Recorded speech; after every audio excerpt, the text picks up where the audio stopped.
ادا جعفری کا اصل نام عزیز جہاں تھا۔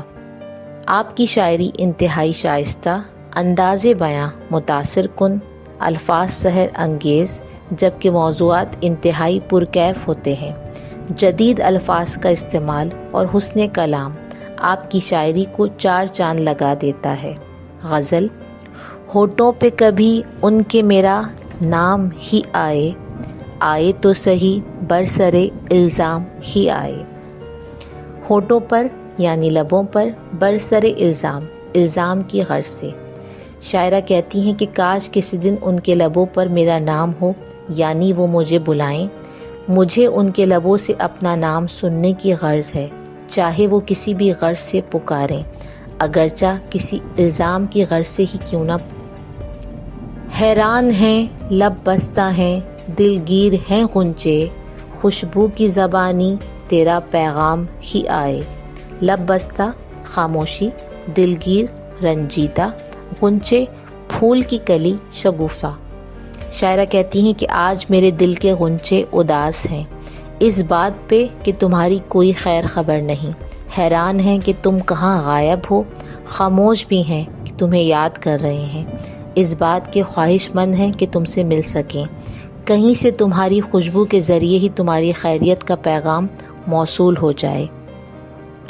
کیا راہ بدلنے کا گلہ ہم سفروں سے، جس رہ سے چلے تیرے در و بام ہی آئے۔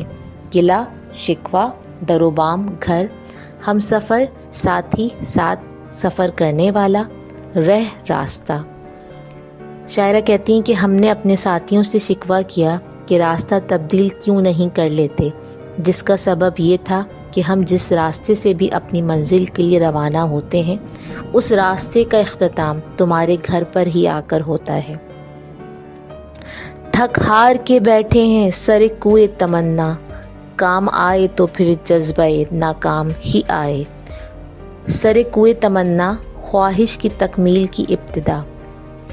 شاعرہ کہتی ہیں کہ ہم نے اپنے محبوب کو پانے کی جب بھی کوشش کی تو ابتدا میں ہی مایوس ہو کر اپنے ارادوں کو ترک کرنا پڑا، اور اس کیفیت میں ہمیں ہمیشہ کی طرح ناکامی کے جذبات ہی ہمارے ساتھ رہے، کامیابی کا ساتھ کبھی نہ ملا۔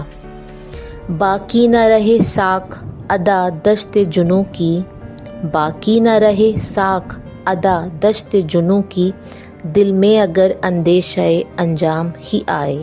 ساکھ اعتبار، اندیشہ انجام نتیجے کی فکر، دشت جنوں پاگلوں کا صحرا، دشت جنگل، جنوں پاگل پن طیش۔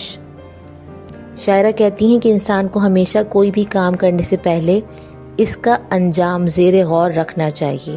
اگر انجام کے بارے میں سوچ کر انسان کام کرے گا تو آدھے معاشرتی مسائل خود بخود حل ہو جائیں گے اور انسان بڑے نقصان سے بچ جائے گا۔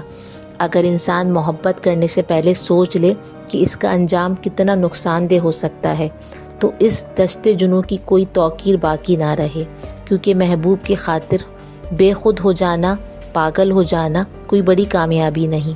کامیابی تو تب ہوتی کہ محبوب کے پاگل ہونے سے عاشق پر کوئی اثر پڑتا۔ جب اس کی ذات پر کوئی فرق نہیں پڑتا تو پھر اس سے محبت کرنے کا